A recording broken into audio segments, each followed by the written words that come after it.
I'm David Dobkin, and I'm Dean of the Faculty and a Professor of Computer Science. My name is Joe Scanlon. I'm Director of the Visual Arts Program here at Princeton. The exhibit is really focused on a lot of different kinds of things that I've collected over time. I curated the show, and I thought a show by David in conjunction with a class that would be about the role or the idea of the amateur in art would be a perfect combination. I think the first of the collections in my life that's represented here is snow globe paperweights.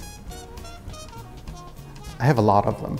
This is a snow globe from Graceland. This is a birthday paperweight.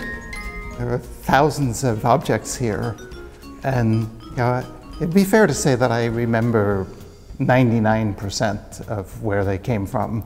So the class that the exhibition is in conjunction with is Contemporary Art and the Amateur, and it's offered by the Interdisciplinary Doctoral Program in the Humanities. There are parts of it that have a lot to do with computer science. I mean, the keyboards, the CDs, the floppy disks. I've taken quite a few pictures in my day. Lots of pictures of waiters and waitresses and menus and signs that I saw along the way. For example, signs that say employees must wash hands, signs that say please curb your dog. I think if it's a sign and I've seen it, I've taken a picture of it. I've written software to maintain libraries of digital pictures. And I did this before hashtags became popular, but I created my own version of hashtagging.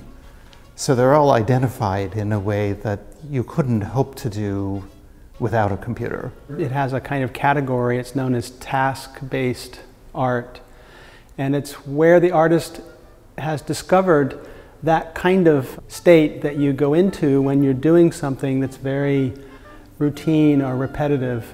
And it's a kind of bliss.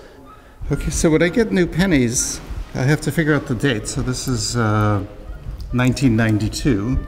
And then I work my way around and I say, well, 1995, 4, 3, 2, and up goes the penny. I was very happy that David agreed to do the show in its own right as a show by someone who's been making work for 20 years, if not his whole life.